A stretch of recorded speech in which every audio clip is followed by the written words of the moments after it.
మరి నిన్నటి రాత్రి ఈరోజు పగలు ప్రభు ఘనంగా ఈ ఉపవాస ప్రార్థనలను జరిగించారు.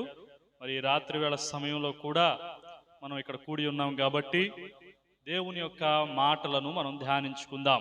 పరిశుద్ధ గ్రంథమైనటువంటి బైబిల్లో నుంచి అందరికీ పరిచితమైనటువంటి లేఖన భాగం కీర్తనల గ్రంథము 102వ కీర్తన.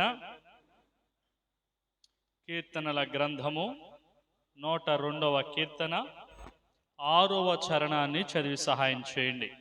102:6. నేను అడవిలోని గూడబాతును పోలియున్నాను, పాడైన స్థలములలోని పైడి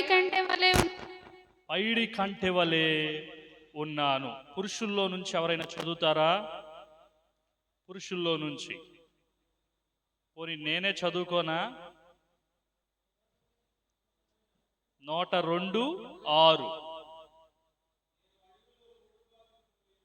నేను అడవిలోని గూడబాతును పోలియున్నాను, పాడైన స్థలములోని పగిడి కంటి వలె నున్నాను. చదువుకున్నది కీర్తనల పుస్తకం. ఇక వినండి శ్రద్ధగా. బైబిల్ అంతటిలో అతిపెద్ద పుస్తకంగా పరిగణించబడి లేదా పిలువబడిన పుస్తకం ఏదైనా ఉందంటే కీర్తనల పుస్తకమే అని చెప్పక తప్పదు. బైబిల్ అంతా 66 పుస్తకాల మిళితం అని మీకు తెలుసు. చదువుకున్న కీర్తనల పుస్తకం అతిపెద్ద పుస్తకం అని కూడా మీకు తెలుసు.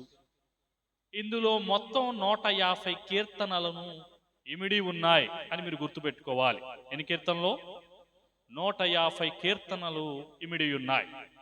కీర్తనలు అంటేనే మీరు అర్థం చేసుకోవాలి పాటలు అని. ఏంటివి? పాటలు.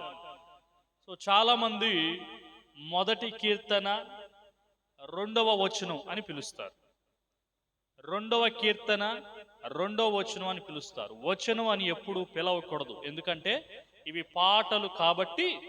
మొదటి కీర్తన 2వ చరణం, 2వ కీర్తన 5వ చరణం. అంటే ఉన్నయన్నీ కూడా చరణాలు అని నువ్వు గుర్తుపెట్టుకోవాలి, వచనాలు కాదు. ఈ 150 కీర్తనలను 5 భాగాలుగా విభాగించారు. ఎన్ని? 5 భాగాలు. మొదటి భాగాన్ని ప్రథమ స్కందం, 2వ భాగాన్ని ద్వితీయ స్కందం, 3వ భాగాన్ని తృతీయ, 4 చతుర్థ, 5 పంచమ స్కందం అని పిలిచారు. చదువుకున్న 102వ కీర్తన చతుర్థ స్కంధానికి అంటే 4వ భాగానికి సంబంధించిందిగా మనకు కనబడతాంది. దీనిని హెబ్రీ భాషలో టెహిల్లీం అని పిలిచారు. ఈ కీర్తన పుస్తకాన్ని టెహిల్లీం అని పిలిచారు. టెహిల్లీం అంటే అర్థం ఇది స్తుతుల పుస్తకం అని. ఏ పుస్తకం? స్తుతుల పుస్తకం. గ్రీకు భాషలో సాల్టేరియాన్ అని పిలిచారు. ఏంటిది? సాల్టేరియాన్. దాని అర్థం ఏంటంటే పాటలు. పాటలు. ఎట్టకేలకు ఈ పాటలను లిఖించినటువంటి భక్తులు ఏదో ఊహాజనితంగా పాటలు రాయలేదు. 2 ఇతరులను కాపీ కొట్టి రాసినటువంటి పాటలు కాదివి.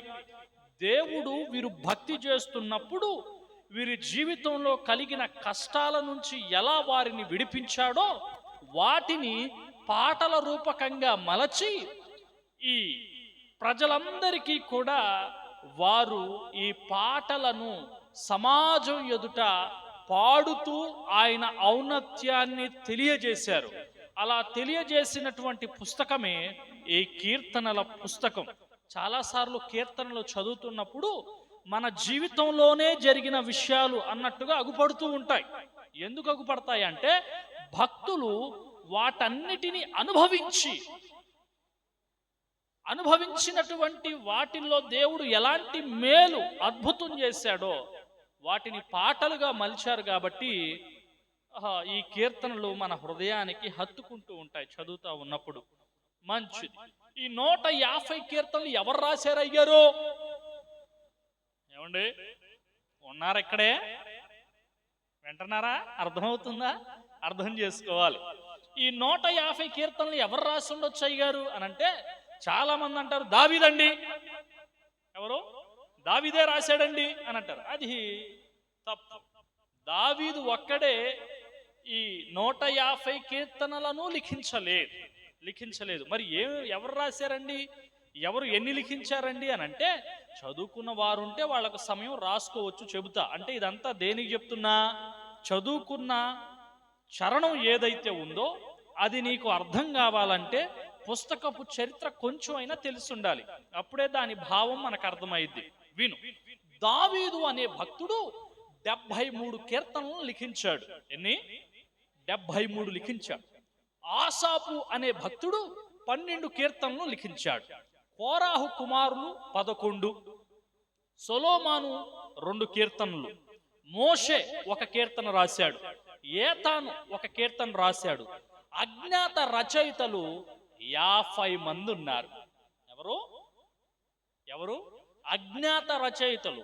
అజ్ఞాత రచయితలు అంటే అర్థం ఏంటంటే పేరు తెలియబడని రచయితలు. అంటే మనం కీర్తన పుస్తకం చదువుతున్నప్పుడు మొదటి కీర్తన లేదా 2వ కీర్తన చదువుతున్నప్పుడు దాని పై భాగంలో ఆ కీర్తన ఎవరు లిఖించారు అనేటువంటి పేరు ఉంటుంది. కానీ కొన్ని కీర్తనలు మనం చదువుతున్నప్పుడు ఆ పేర్లు కనపడవు. యాత్ర కీర్తన అని ఉంటుంది. మనం చదువుకున్నటువంటి 102వ కీర్తన పై భాగంలో ఏమనుందో ఒకసారి చదవండి. ఆ కీర్తన ఎవరు లిఖించినట్లుంది? చదవండి. దుఃఖము చేత ప్రాణము సొక్కినవాడు యెహోవా సన్నిధిని పెట్టిన మొర. అంటే దుఃఖము చేత ప్రాణము సొక్కినవాడు యెహోవా సన్నిధిని పెట్టిన మొర. మరి ఆ మొర ఎవరు పెట్టారు అనేది పేరు లిఖించబడలేదు కదా. సో ఇలా ఉన్నటువంటి వారు దాదాపుగా ఈ కీర్తన పుస్తకములో 50 మంది ఉన్నారు. అందుకనే వారికి అజ్ఞాత రచయితలు అని పేరు పెట్టారు. అమ్మయ్యా, ఇంతవరకు మీకు అర్థమైంది కదా. ఇప్పుడు మనం వాక్య భాగంలోనికి వెళదాం. ప్రియులారా, చదువుకున్నటువంటి 100 కీర్తనలో భక్తుడు 6వ చరణంలో ఏమని మాట్లాడుతున్నాడంటే, నేను అడవిలోని గూడబాతును పోలియున్నాను. ఎలాగా? గూడబాతును పోలియున్నాను. తరువాత పాడైన స్థలములలోని పగిడి కంటి వలె ఉన్నాను. దేవుని చిత్తమైతే మరొకసారి మనం పగడి కంటె గురించి మాట్లాడుకుందాం, కానీ ప్రస్తుతానికి గూడబాతును గురించి మాట్లాడుకుందాం. దేని గురించి? గూడబాతును గురించి మాట్లాడుకుందాం. భక్తుడేంటి అడవిలోని గూడబాతును పోలున్నానని చెప్తాడేంటి? పావురం గురించి చెప్పొచ్చుగా, నేను పావురం వలె ఉన్నానని చెప్పొచ్చుగా. ఇంకెలా చెప్పొచ్చు? యోబు భక్తుడు అంటాడు, నేను శోధించబడిన మీదట సువర్ణంతో పోల్చుకోవచ్చు కదా తనని, లేదా ఏదైనా వజ్రంతో పోల్చుకోవచ్చు కదా తనను. కానీ దేంతో పోల్చుకుంటున్నాడంటే గూడబాతుతో పోల్చుకుంటున్నాడు. ఆ గూడబాతు కూడా ఎక్కడుందయ్యా అంటే అడవిలో. వాస్తవంగా గూడబాతు అడవిలో ఉండదు, కానీ అడవిలోని గూడబాతును పోలి ఉన్నాను అని చెప్పి భక్తుడు మాట్లాడుతున్నాడు. ఎట్టకేలకు ప్రియులారా, 101వ కీర్తన 101 చదవవసరం లేదు, మీరు నా ఇంకా చూడండి చాలు. నా మొహం బాగోకపోయినా చూడండి, చక్కగా వాక్యం అర్థమైంది. ఓకే, 101వ కీర్తన పై భాగంలో మనం చూస్తే ఆ కీర్తన దావీదు రాసినట్లుంది. 103వ కీర్తన కూడా మనం చూస్తే పై భాగంలో దావీదే రాసినట్లుంటుంది. 102వ కీర్తన దగ్గరికి వచ్చేసేసరికి దుఃఖము చేత యెహోవా సన్నిధిలో ప్రాణము సొక్కిన వాడు లిఖించిన కీర్తన అని ఉంటుంది. చరిత్రకారులు ఎక్కువ శాతం ఈ కీర్తన ఎవరు లిఖించారు అని చెప్తారంటే దావీదే రాశాడు అని చెప్తారు. 100లో 70% చరిత్రకారులు సపోర్ట్ చేసేది ఎవరికంటే దావీదే ఈ 102వ కీర్తన రాశాడండి అని నొక్కి చెప్తారు. మిగతా 30 మంది లేదా 30% ఆ చరిత్రకారులు ఏం చెప్తారంటే ఇది దావీదు రాయలేదండి, బహుశా రాసుంటే ఇర్మియా రాసుండొచ్చు, లేదా దానియేలు లిఖించుండొచ్చు. ఎందుకు అనంటే దేవుని సన్నిధిలో ఎక్కువగా దుఃఖంతో ప్రార్థన చేసిన వాళ్ళల్లో ఇర్మియా ఒకడు, దానియేలు ఒకడు కనబడుతున్నాడు కాబట్టి వాళ్ళు లిఖించొచ్చుండొచ్చు అని చెప్పి వాళ్ళు మాట్లాడుతూ ఉంటారు. కానీ మిగతా 70 మంది ఏం చెప్పారంటే, అరే పెచ్చోళ్ళారా, దావీదు లిఖించినటువంటి కీర్తనలు ఒకసారి చదవండి, ఈ 102వ కీర్తన కూడా చదవండి. భాషా శైలి గాని, పదజాలం గాని, ఉచ్చారణ గాని మొత్తం దావీదులాగే ఉంటుంది కాబట్టి ఈ 102వ కీర్తనను దావీదు భక్తుడే లిఖించాడు అని చెప్తారు. మంచిది. అయితే ఇప్పుడు దావీదు భక్తుడు ఏమని మాట్లాడుతున్నాడయ్యా అంటే, అడవిలో ఉన్న గూడబాతును నేను పోలి ఉన్నాను. వాస్తవానికి అప్పటికే రాజు అయ్యాడు, అభిషేకాన్ని పొందాడు, రాజ్యాన్ని భరణం చేస్తూ పరిపాలన చేస్తున్నటువంటి వ్యక్తి మాట్లాడే మాట అడవిలో గూడబాతుతో పోల్చుకుంటాడేంటి అని మనం ఆలోచించవలసినటువంటి విషయం. వినండి ప్రియులరా, గూడబాతు ఎవరైనా ఎప్పుడైనా చూసారా? గూడబాతుని ఎప్పుడైనా చూసారా? ఏంటి అట్ట చూస్తున్నారు మీరు? అంటే చూస్తే చూసామని చెప్పండి, లేకపోతే అది గది బాతును చూసి ఉండొచ్చు మీరు, బహుశా గూడబాతును చూసి ఉండకపోవచ్చు. అంటే ఎలా ఉండిద్దండి గూడబాతు అని ఆలోచన చేస్తే, ఒకటి దాని మూతి దగ్గర నుంచి మెడ వరకేమో కొంగలాగుండింది, మెడ దగ్గర నుంచి శరీరం మొత్తం కూడా బాతును పోలుంటుంది. అంటే రెండు మిక్స్ చేస్తే ఎలా ఉండిద్దో ఒకసారి మీరు ఊహించుకోండి. ఒకవేళ మీ దగ్గర ఏమైనా ఫోన్లు ఉంటే ఏముంది, అవేగా ఉండే. ఇంగ్లీష్ వచ్చుంటే ఫెలికాన్ బర్డ్ అని కొట్టండి, అంటే దాన్ని ఇంగ్లీష్లో ఫెలికాన్ పక్షి అని పిలిచారు. సో ఎట్టకేలకు అదేంటయ్యా అంటే అటు కొంగ కాదు, ఇటు బాతు కాదు. అయితే ఈ గూడబాతు ఎక్కువ శాతం ఎక్కడ నివసిస్తూ ఉంటుందయ్యా అంటే, ఎక్కువగా పారే నదుల దగ్గరే ఉంటుంది. అది ఎక్కడ? పారేటువంటి నదుల దగ్గరే ఉంటుంది. పారని నదుల జోలికి అది వెళ్ళదు, పారని నదుల జోలికి అది వెళ్ళదు. ఎక్కువ శాతం పారేటువంటి నదుల దగ్గరికే వెళతా ఉండిద్ది. ఒకటి. రెండోది ఏంటయ్యా అంటే, ఇది పారని నది జోలికి వెళ్ళదని చెప్పాను కదా, ఇది ఆ పారే నది ఎన్ని కిలోమీటర్స్ ఉన్నా సరే పారే చోటకే వెళ్ళింది.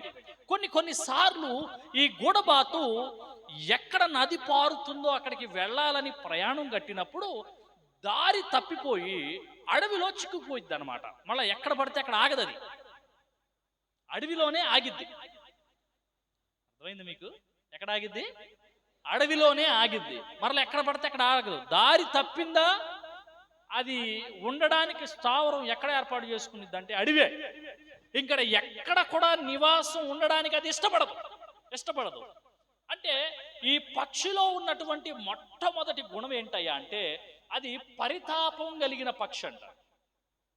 ఏంటిది? పరితాపం అంటే నాకేం తెలుసయ్యా ఈ పదాలు, ఇంకేదైనా అడుగు చెప్తాం. పరితాపం కలిగినటువంటి పక్షి. ఇది దారి తప్పిపోయినప్పుడు అడవిలో చిక్కుకొని అడవిలో తన స్థావరాన్ని ఏర్పాటు చేసుకొని ఏడుస్తా ఉండిద్దంట.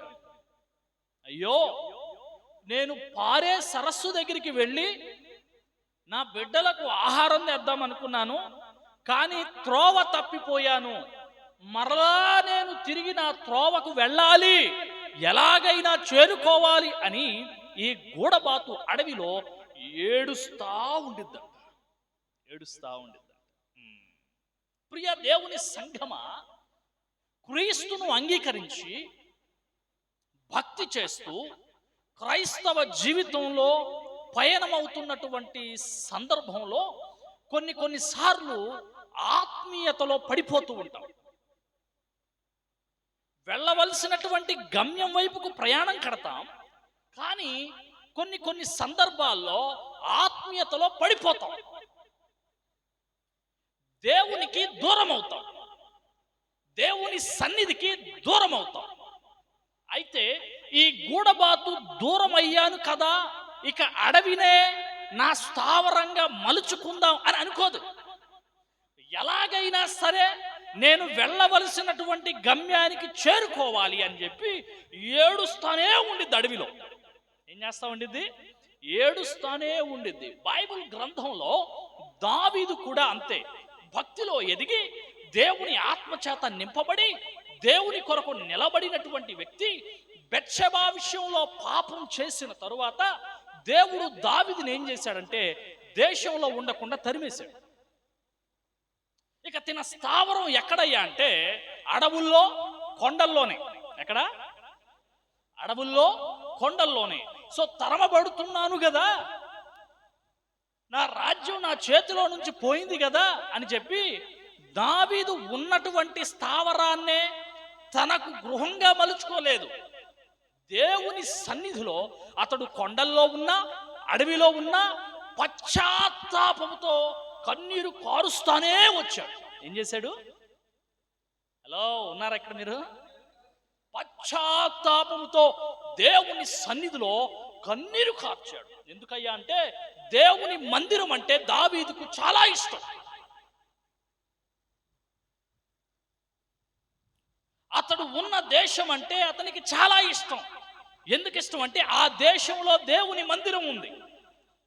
దేవుని సన్నిధి అంటే, దేవుని మందిరం అంటే దావీదుకి ఎంత ఇష్టమయ్యా అంటే ఒక మాట పలుకుతాడు దావీదు, దేవుని మందిరంలో ఒక దినము గడుపుట. అసలు ఈ మాట ఎవరైనా పలకడం మీరు చూసారా? ఎవరైనా పలకడం చూసారా మీరు? అరే, ఒక్క దినం గడిపితే 1000 దినాల కంటే శ్రేష్టం అని చెప్పాడంటే ఎంత ఇష్టమో దేవుని సన్నిధి అంటే దావీదుకు ఆలోచన చేయాలి. దేవుని సన్నిధిని ఎవరు ఎక్కువగా ఇష్టపడతారయ్యా అంటే దేవుణ్ణి ఇష్టపడిన వాడు మాత్రమే ఇష్టపడతాడు.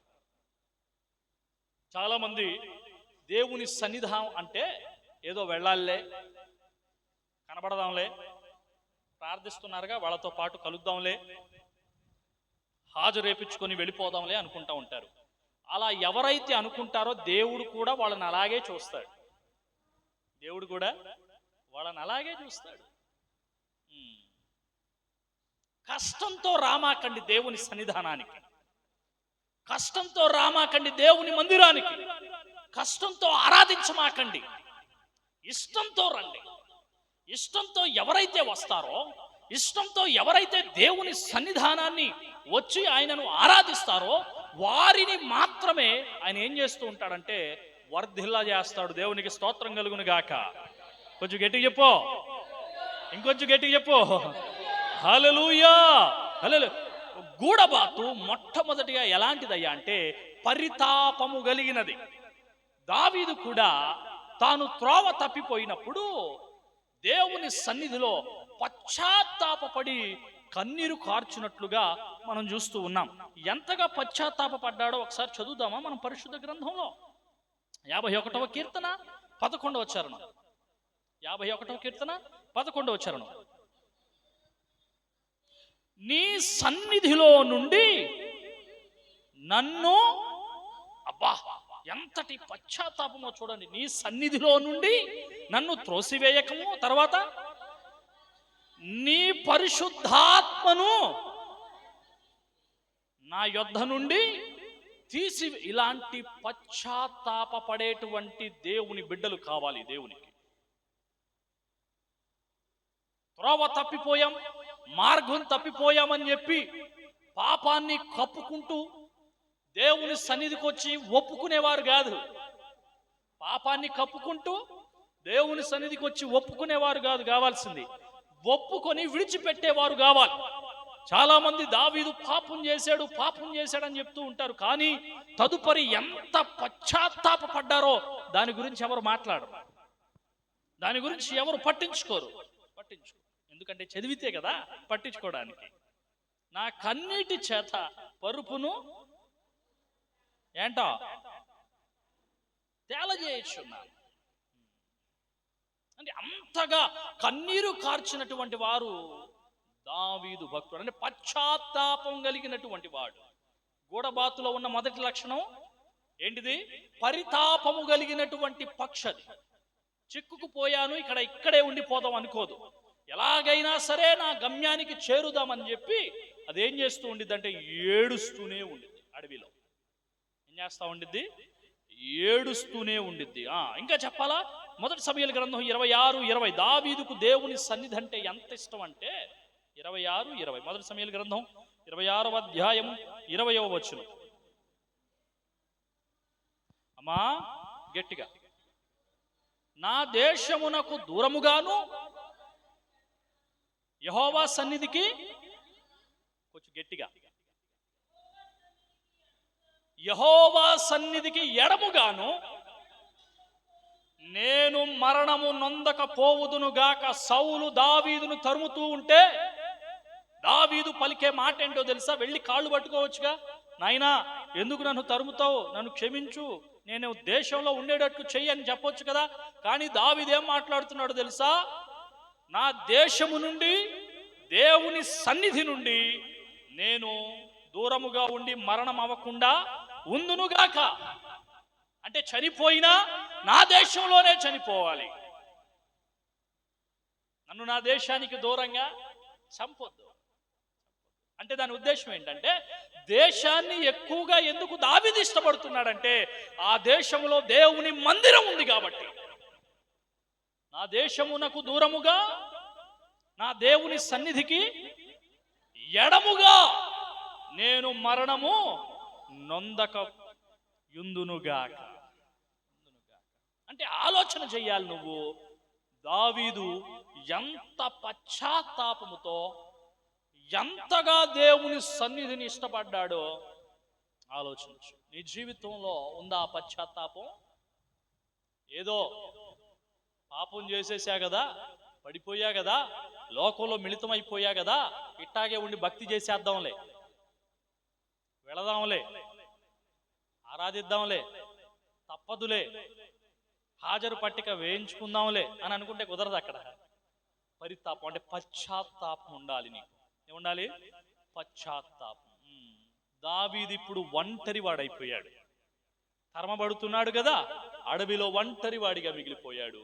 ఆ ఒంటరితనంలో బలహీనపడడం లేదో, దేవుని సన్నిధిలో, అంటే దేవుని సన్నిధి కొరకు, దేవుని శక్తి కొరకు ఎదురు చూస్తూ ప్రార్థన చేస్తున్నాడు. నీ పరిశుద్ధాత్మను నా యొద్ద నుండి తీసివేయొద్దయ్యా, నీ సన్నిధి నుండి నన్ను త్రోసివేయొద్దు నాయన, త్రోసివేయొద్దు నాయన. రెండవదిగా గూడబాతులో ఉన్నటువంటి లక్షణం, రెండవ లక్షణం, ఒకటి పరితాపం కలిగిన పక్షి అయితే, రెండు పట్టుదల కలిగిన పక్షిది. ఏంటిదే? పట్టుదల కలిగిన పక్షి.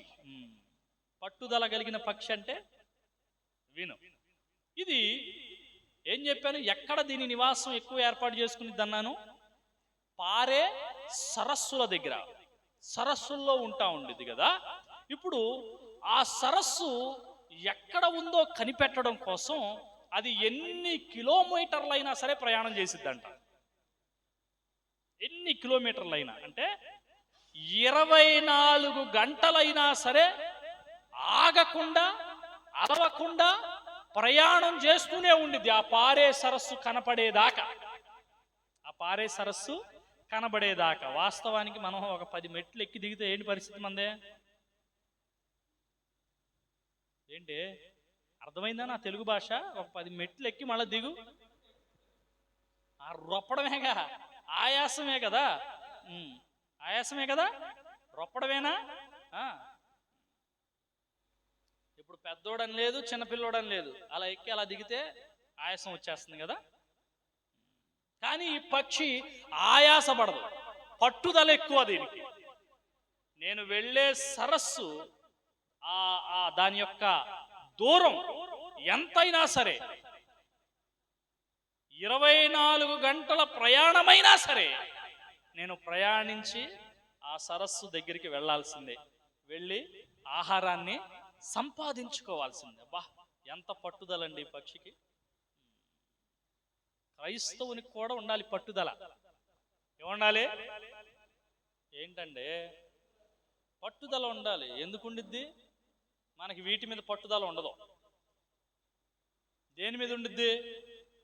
అలగడం, బాగా పట్టుపడతాం అనమాట. నాకు ఆ బండి కొనిస్తేనే, అప్పటి వరకు అన్నం తిన్నాం, నీతో మాట్లాడు. నాకు ఆమె వేసుకున్నటువంటి రవ్వల నెక్లెస్ కొనిస్తేనే, అప్పటి వరకు నీకు ఫుడ్ బెడ్ రెండు కట్టే. ఏంటిదే? రెండు కట్టే. అంటే ఇలాంటి విషయాల్లో పట్టు సాధిస్తా ఉంటాం. దావీదు అలాంటి వాడు కాదు. దావీదు ఎలాంటి వాడో చెప్పమంటావా? చదువుతావా? చదువు. పరిశుద్ధ గ్రంథమైన బైబిల్లో నుంచి 132వ కీర్తన 5వ చరణం చదువు. 132వ కీర్తన 5వ చరణం. ఎట్లనగా యెహోవాకు నేనొక స్థలము చూచు వరకు, యాకోబు యొక్క బలిష్ఠునికి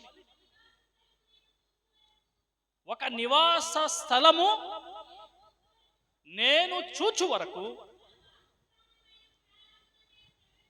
నా వాసస్థానమైన గుడారములోనికి నేను ప్రవేశింపను. నేను పరుండు మంచము మీదకు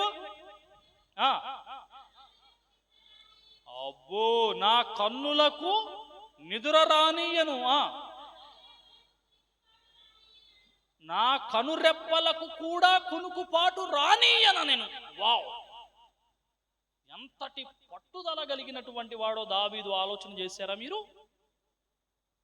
దావీదును దేవుడు హెచ్చించిన తరువాత ఒకరోజు ఆయన తన రాజ్యంలో అలా తిరుగుతూ దేవుని మందిరం వైపు చూశాడు.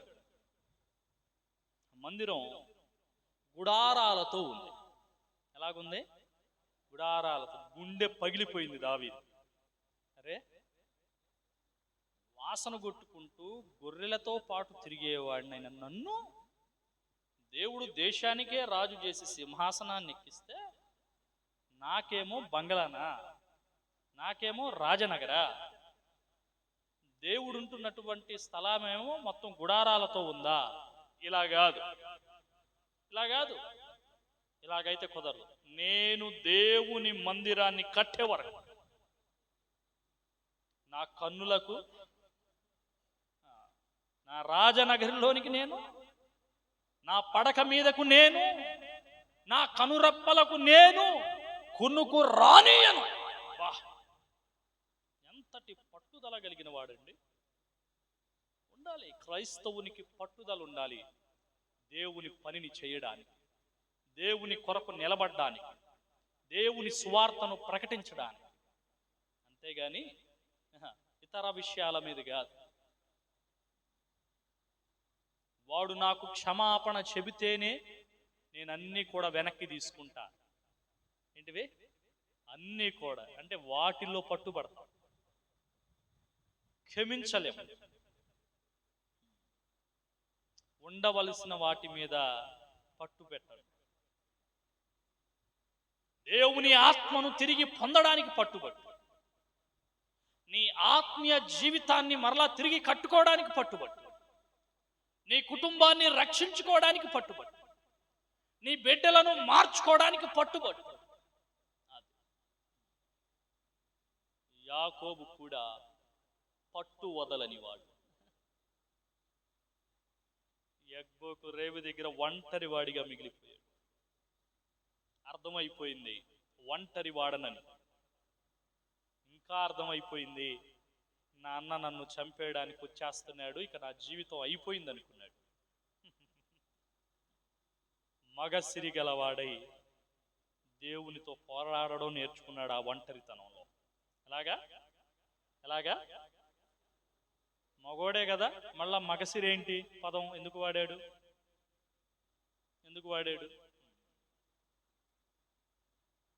ఆనాటి కాలంలో మగసిరి అంటే ఏదైనా పంద్యాలు జరిగినా మగవాళ్ళకి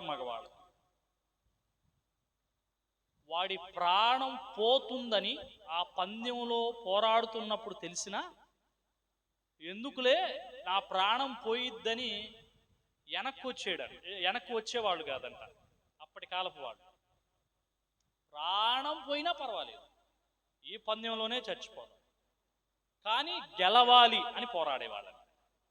అందుకనే మగసిరి అనేటువంటి పదం వాడారు. యాకోబు మగసిరి గలవాడాయి. ఆయనకు భయం వేస్తుంది, బాబు నువ్వు వదలవయ్యా నేను వెళ్ళాలి. అబ్బే లేదు, నువ్వు నన్ను ఆశీర్వదిస్తేనే. ఏంటిది? పట్టు వదలట్లేదని దేని మీద కొట్టాడు? తొడగూటి మీద కొట్టినా కూడా వదలట్లా యాకోబు. ఆ నొప్పిని భరిస్తూ కూడా ఇక అర్థమైపోయింది, తెల్లారిపోతుంది వీడు వదలడని. అరే బాబు, ఇక నుంచి నీ పేరు ఇజ్రాయేల్ రా, యాకోబు కాదురా అని చెప్పేదాకా విడిచిపెట్టలేదు. అంటే పట్టుదల అలా ఉండాలంతే. నన్ను దీవిస్తేనే, నాకును నా ప్రతివాదికి న్యాయం తీర్చమని ఒక ఆవిడ వెళ్ళింది న్యాయాధిపతి దగ్గరికి. వెళ్తే విసుక్కుంటున్నాడు, ఆమెని పట్టించుకోవడం లేదు. 1 అయిపోయింది, 2 అయిపోయింది, 3 అయిపోయింది. అబ్బా, పట్టు వదలని స్త్రీ ఈవిడ న్యాయం తీర్చేదాకా కనబడతానే ఉందంతే. నీ ప్రార్థన కూడా అలాగే ఉండాలి దేవుని సన్నిధిలో, పట్టు వదలకుండా. దేవునికి స్తోత్రం కలుగును గాక. గట్టి చెప్పో హల్లెలూయా. పట్టు వదలని ప్రార్థన ఉండాలి, ప్రార్థన ఉండాలి. బైబిల్ గ్రంథంలో దానియేలు అనేటువంటి భక్తుడు ఉన్నాడు. ఇజ్రాయేలీలు బబులోను చెరకు వెళ్ళిన తరువాత ఆ చెర నుంచి ఇశ్రాయేలీలను విడిపించు ప్రభువా అని యెరూషలేము తట్టు చేతులు చాపి దినానికి ఎన్నిసార్లు ప్రార్థన చేసేవాడు? ఏంటో నేను చెప్పండి, మాకు ఏం తెలుసు అయ్యా? 7 దావీదు బాబు. దానియేలు గురించి చెప్పండి అయ్యా. 3 సార్లు. ఎన్నిసార్లు? 3 సార్లు. దేని గురించి? ఇశ్రాయేలీయుల విడుదల గురించి. వారిని తిరిగి వారి దేశానికి యెరూషలేమునకు తీసుకెళ్ళు ప్రభువా అని చెప్పి యెరూషలేము తట్టు చేతులు జాపి ప్రార్థన చేశాడు. ఎన్ని సంవత్సరాలు చేశాడు? 10 సంవత్సరాలు చేశాడు. కానీ ఇశ్రాయేలీయులకు విడుదల వచ్చిందా? 20 సంవత్సరాలు, 30, 40, 50, 60, 70 సంవత్సరాలు చేశాడు ప్రార్థన. ఎన్ని? అప్పుడు జవాబు వచ్చిందా? హలో, వచ్చిందా? రాలేదు. 70 సంవత్సరాలకు కూడా రాలేదు. ఇలా కాదని చెప్పి 21 రోజుల ఉపవాసం పెట్టాడు, 21 రోజుల ప్రార్థన చేశాడు. 70 సంవత్సరాల 21 రోజులకు గాని దేవుని దగ్గర నుంచి సమాధానం రాలేదు. దేవునికి స్తోత్రం కలుగును గాక. హల్లెలూయా. మనం 1 సంవత్సరం చేస్తాం, సమాధానం రాకపోయేసరికి ప్రార్థన ఆపేస్తాం. 2, 3, 4, 5 దేవుని దగ్గర నుంచి జవాబు రావడం లేదు, కార్యం జరగడం లేదు, అంతే ప్రార్థన ఆపేస్తాం. ఇక దాని గురించి చేయడం ఇది దేవుని చిత్తం కాదేమో, దేవునికి అనుకూలమైనటువంటి ఆలోచన కాదేమో అని చెప్పి ప్రార్థించడం ఆపేస్తాం. నో, కొన్ని సందర్భాల్లో దేవుడు మాట్లాడడు, దేవుడు సమాధానం ఇవ్వడంతే, మౌనంగా ఉంటాడు, పరీక్షిస్తాడు. అబ్రహాముకు 25 సంవత్సరాలు సమాధానం రాలేదు. దేవుడు చెప్పాడు, వాగ్దానం చేశాడు కుమారుని ఇస్తాడని, ప్రార్థన చేస్తూనే ఉన్నాడు, సమాధానం రాలేదు.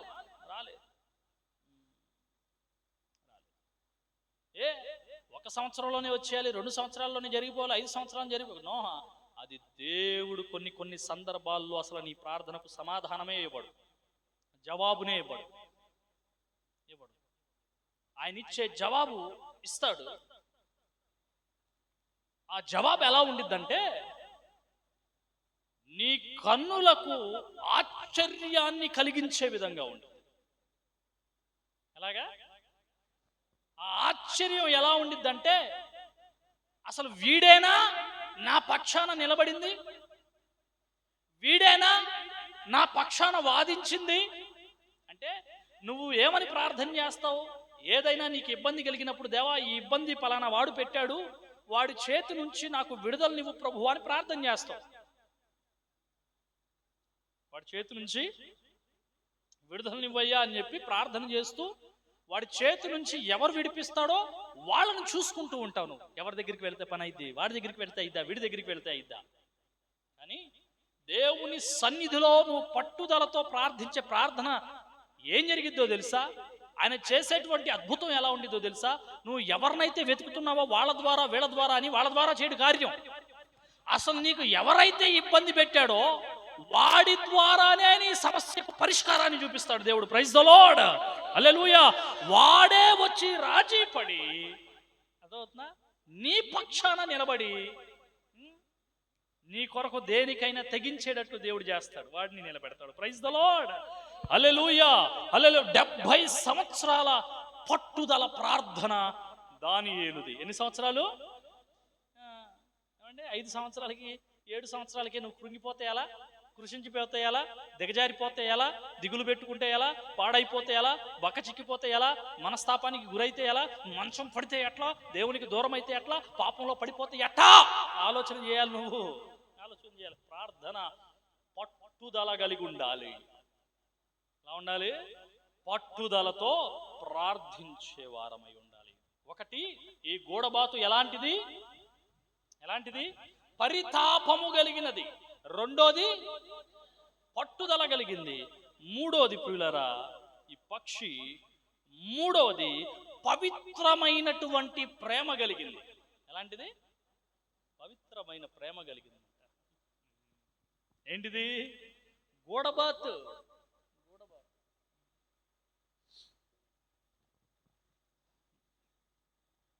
ఎంతటి పవిత్రమైన ప్రేమ అంటే, కొన్ని సందర్భాల్లో పిల్లలు ఆహారం కోసం తల్లి వైపు ఎదురు చూస్తూ ఉంటే, ఈ తల్లి లేదా ఈ గూడబాతు రోజంతా తిరిగింది ఆహారం కోసం. నా పిల్లలకి ఆహారం ఎలాగైనా సంపాదించాలని. ఒకటి అయిపోయింది, 2 రోజులు అయిపోయింది, 3 రోజుల వరకు తిరుగుతానే ఉండిద్దంట ఆహారం కోసం. ఇక ఈ గూడబాతు గమనించి, పిల్లలు చిన్నవి కదా, ఇక తట్టుకోలేవు, చనిపోతాయి, నాకెలాగో వయసు మీద పడింది, పెద్దదాన్ని అయ్యాను కాబట్టి పిల్లలను ఎలాగైనా బ్రతికించుకోవాలి అని చెప్పి పిల్లలను ఆహారం దొరకపోయేసరికి తన రెక్కల చాటుకి, తన కౌగిల్లోకి లాక్కునిద్ది అనమాట. ఏంటిది? హలో, ఏం వింటున్నారు మీరు? విచిత్రంగా చూస్తున్నారేంటి? గూడబాతు పిల్లల్ని ఏం చేసిద్దంటే కౌగులికి లాక్కొని హత్తుకొని, పిల్లలు ఆకలి కోసం తల్లి వైపు చూస్తూ అరుస్తూ ఉంటే ఆ తల్లి ఇక ఏమీ మారు మాట్లాడక తన ముక్కుతో తన గుండెను చీల్చుకునిద్దంట, పొడుచుకునిద్దంట. తన ముక్కుతో తన గుండెను పొడుచుకొని ఆ గుండెలో నుంచి వచ్చేటువంటి రక్తం ఏదైతే ఉందో ఆ రక్తాన్ని పిల్లలకు పట్టించి,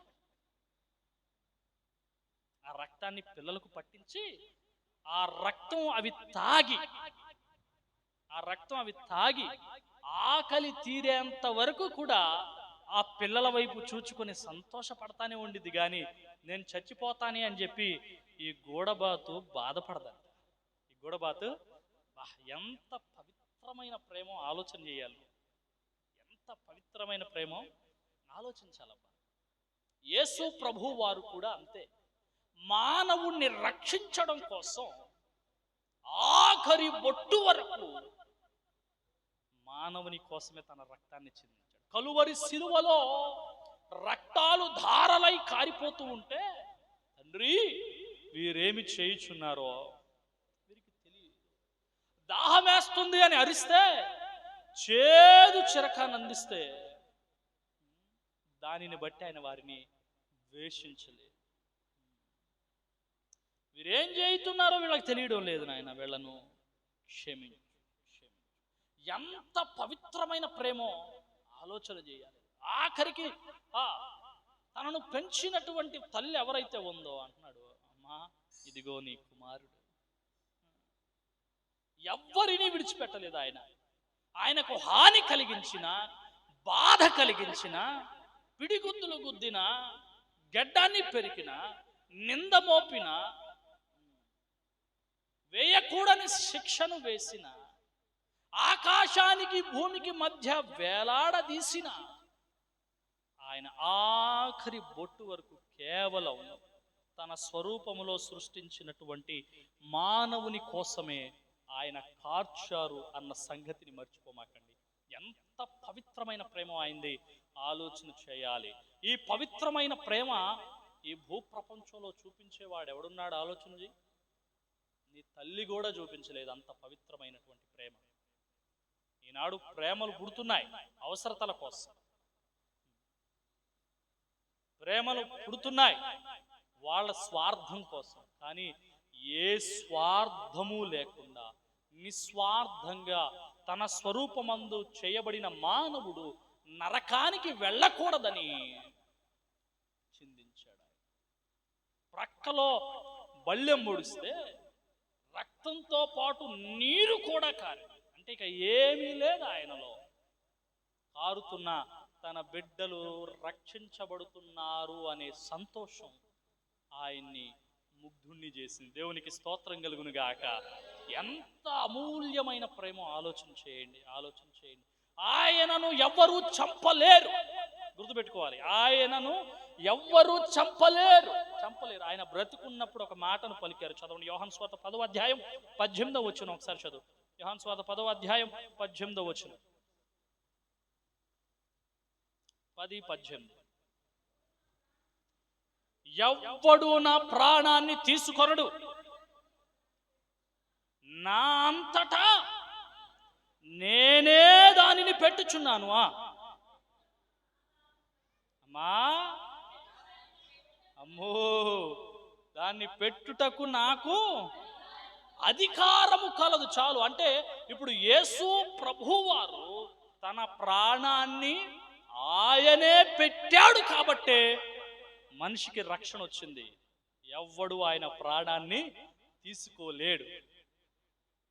అలాంటి మగవాడు ఈ భూ ప్రపంచంలో ఎవ్వడూ లేడు. ఆలోచన చేయాలి ప్రియా దేవుని సంఘమా. పవిత్రమైనటువంటి ప్రేమను మనకు ఆయన చూపించి మనల్ని కూడా పవిత్రంగా బ్రతకమని చెప్పారు. పవిత్రంగా బ్రతకమని చెప్పారు. సో గూడబాతు, అడవిలోని గూడబాతును నేను పోలి ఉన్నాను. అడవిలోని గూడబాతును నేను పోలి ఉన్నాను. మొట్టమొదటిగా గూడబాతు ఎలాంటిదంటే పరితాపం కలిగింది, రెండవదిగా పట్టుదల కలిగింది, మూడవదిగా పవిత్రమైనటువంటి ప్రేమ కలిగింది, నాలుగవదిగా అది పరిశుద్ధత కలిగింది. ఏంటిది? ఏంటో పరిశుభ్రత. పరిశుద్ధత కాదు, పరిశుభ్రత. ఏంటిది? పరిశుభ్రత అంటే విను, ఇది ఆహారం కోసం 24 గంటల దూరమైన ప్రయాణం చేసిద్దని చెప్పాను కదా మీకు. ఈ ప్రయాణం చేస్తున్నప్పుడు గాలిలో దుమ్ము ధూళి తన మీద పడి తెల్లటి కలర్లో ఉన్నటువంటి పక్షి లైట్గా గోధుమ కలర్లోకి తేలింది. సో ఇప్పుడు ఈ పారేటువంటి సరస్సులో దిగగానే ఎక్కడ ఆహారం ఉందా, ఎక్కడ చేప ఉందా అని చెప్పి గబగబా ఎత్తుక్కోదు అది. పెళ్ళిళ్ళకి వెళ్ళగానే 12:30 గంట అవగానే ఏం చేస్తాం మనం? ఎక్కడ పెడుతున్నారు చెప్పండి అయ్యా, షుగర్లు డౌన్ అయిపోతున్నాయి అయ్యా, బీపీలు డౌన్ అయిపోతున్నాయి అయ్యా, దూరం నుంచి వచ్చానయ్యో అని చెప్పి ఇక పళ్ళెం పట్టుకోవడం చెప్పవేంటి నువ్వు. కానీ ఇది ఆత్రపడేది కాదు, కంగారు పడేది కాదు. ఇది సరస్సులో దిగగానే తన శరీరాన్ని చాలా శుభ్రంగా కడుక్కునిద్దండి నీళ్ళల్లో. చాలా శుభ్రంగా కడుక్కున్న తర్వాతే ఆహారాన్ని సేకరించి భుజించి తన పిల్లలకు కూడా తీసుకెళ్ళింది. ఏంటిది? గూడబాతు. మనోళ్ళు ఉంటారు, తల్లులారా తండ్రులారా, 3 రోజులు అయింది. ఏంటో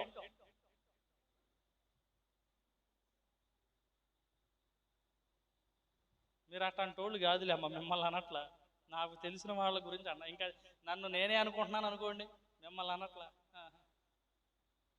సరిగ్గా అబ్బా ఆ జిడ్డు మొహాలతోనే వచ్చేయడం. ఎక్కడికి? నువ్వు బయటికి రా, నీ సంగతి చూస్తాం, నువ్వు దొరికిపోయావు లేరా అన్నట్టు చూస్తున్నారు మీరు. మిమ్మల్ని గురించి చెప్పట్లేదు అన్నాగా,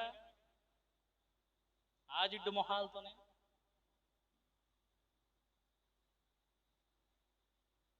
పోనీ అట్టాగే వెళ్ళు ఎమ్మెల్యే ఆఫీస్కి చూద్దాం, వాసన కొట్టుకుంటాం, రానిస్తారు నిన్ను. సో పరిశుభ్రంగానే ఉండాలి. దేవుని మందిరానికి వచ్చినా, దేవుని సన్నిధిలో ప్రార్థనకు కూర్చున్నా, బయట మనం వెళుతున్నా ఎలా ఉండాలో తెలుసా? పరిశుభ్రంగానే ఉండాలి. ఎలాగుండాలి? పరిశుభ్రంగా. చెప్పరేంటి మీరు చెప్తేనే ఈ బండి కదిలిద్ది ముందుకు, లేకపోతే కదలదు. గూడబాతు ఎలాంటిదంట? పరిశుభ్రత. అది శుభ్రం చేసుకున్న తర్వాతే భుజించడం కానీ పిల్లలకు ఆహారాన్ని తీసుకెళ్ళడం కానీ చేసి. సో దావీదు అడవిలో చిక్కుకుపోయి దేవుని సన్నిధిలో ప్రార్థిస్తున్న ప్రార్థన. ఒకటి, దావీదులో ఉన్నటువంటి లక్షణాలు ఏంటవయ్యా అని ఆలోచన చేస్తూ ఉంటే పశ్చాత్తాపడ్డాడు. రెండు ఏంటంటే గూడబాతులో ఉన్న లక్షణాలు దావీదులో ఉన్నాయి, పట్టుదల కలిగి జీవించాడు. మూడు, పవిత్రమైనటువంటి ప్రేమతో బతికాడు. నాలుగు ఏంటో పరిశుభ్రంగా ఉన్నాడు. దావీదు పరిశుభ్రంగా ఉన్నాడు. ఆఖరిగా ప్రియులారా, ఈ గూడబాతులో ఉన్నటువంటి లక్షణం ప్రేరణ కలిగినది. లాంటిది ప్రేరణ కలిగినది. ప్రేరణ అంటే ఈ గూడబాతు ముక్కు చాలా పెద్దగా ఉంటుంది. ఏంటిది? ముక్కు చాలా పెద్దగా ఉంటుంది, కానీ గాలి తీసుకోవడానికి ముక్కుకు రంధ్రాలు ఉండవు. గాలి తీసుకోవడానికి ముక్కుకు రంధ్రాలు ఉండవు. నీకు ముక్కు ఉంది, ఇప్పుడు ముక్కుతో గాలి తీసుకోకుండా నోటితో ఎంతసేపు తీసుకోగలవు? నువ్వు తీసుకోగలవా? ఇప్పుడు నీ ముక్కుకేం రంధ్రాలు లేవు, కొంతసేపు ఆలోచించు. నోటితో తీసుకుంటావు గాలి? ఎంతసేపు తీసుకుంటావు? పోనీ తీసుకుంటే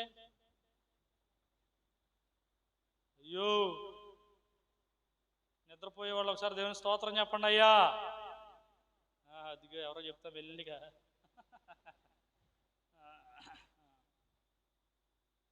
దీని ముక్కు పెద్దది, కానీ దీని ముక్కుకు రంధ్రాలు ఉండవు.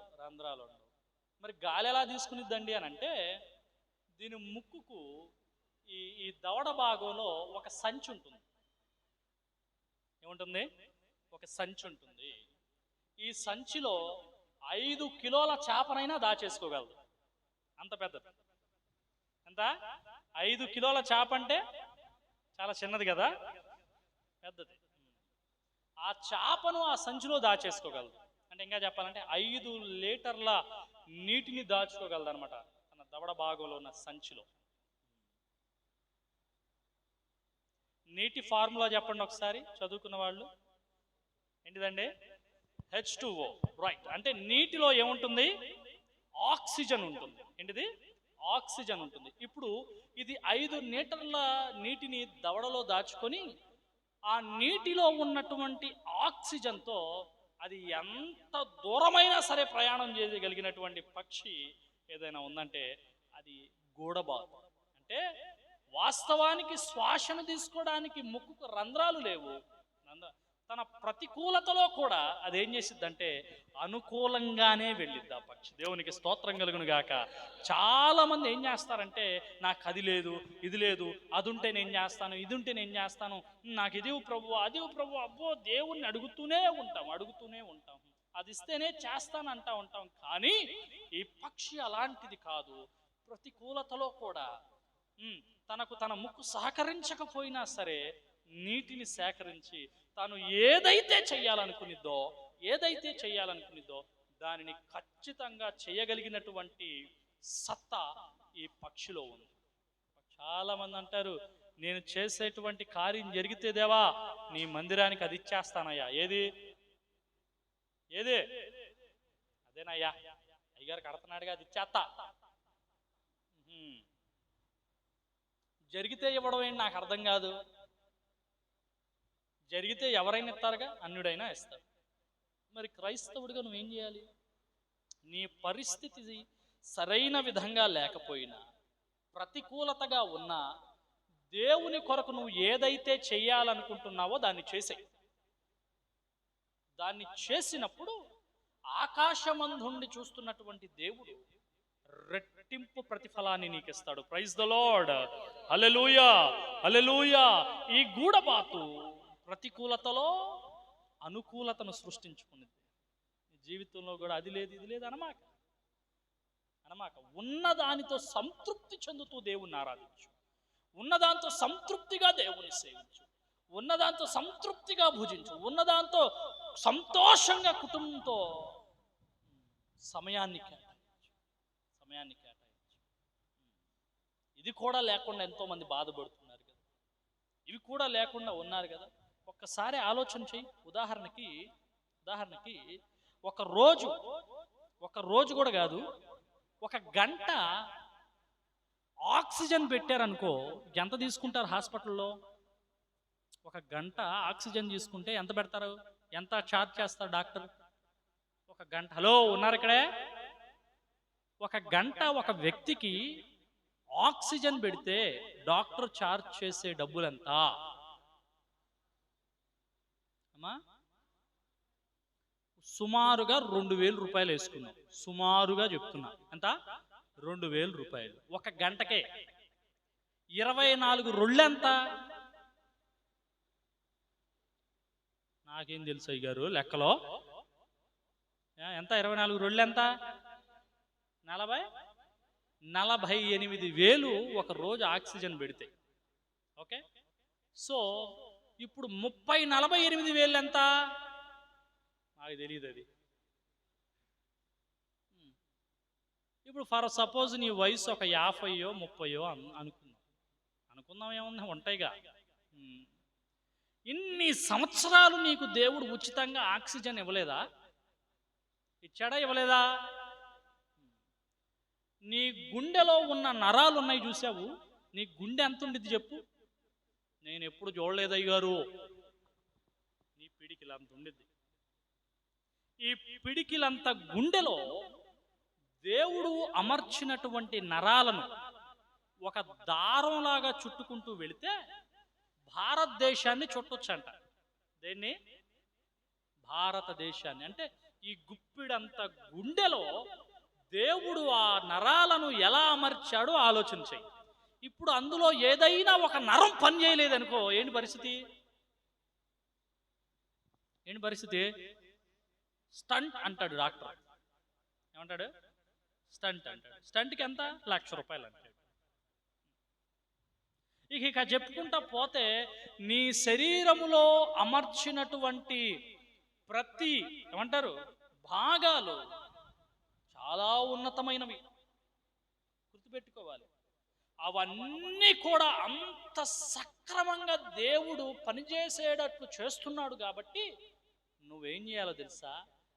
నీ పరిస్థితులు నీకు ప్రతికూలంగా ఉన్నా వాటిని అనుకూలపరిచి దేవుని సన్నిధిలో గోజాడడం నేర్చుకో. దేవునికి స్తోత్రం కలుగును గాక. హల్లెలూయా, హల్లెలూయా. ఒక కిడ్నీ పోయిందనుకో, ఇంకొక కిడ్నీ అమర్చడానికి ఎన్ని లక్షలు అయిద్దో? గుండె మార్పిడికి ఎంత డబ్బు అయిద్దో?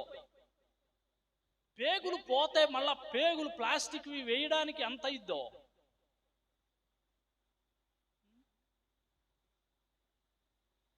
నీ మూత్రపిండాలు కానీ ఊపిరితిత్తులు కానీ అవి ఎంత విలువ కలిగినవో తెలుసా?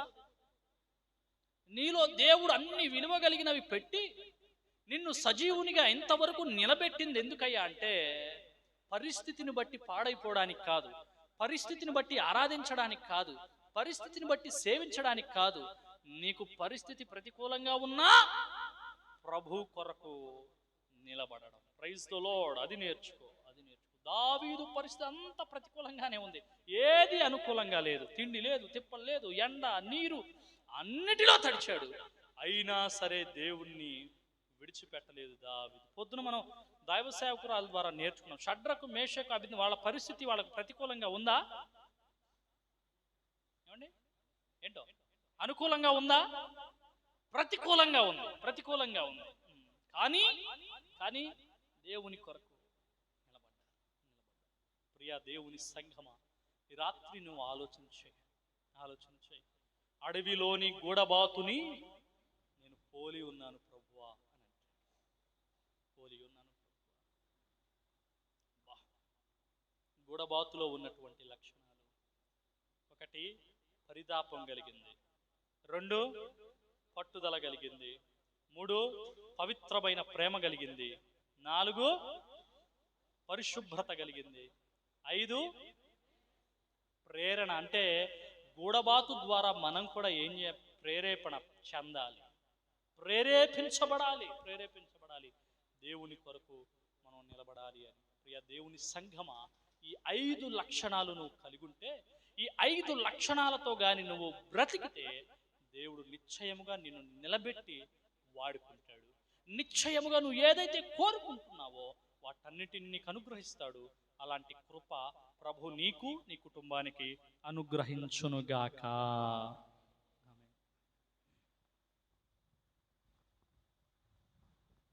హల్లెలూయా. స్తోత్రం స్తోత్రం. ఈ రాత్రి కాలంలో మరి శ్రేష్టమైనటువంటి సందేశాన్ని దేవుడు తన కృప చేత మనకు అనుగ్రహించి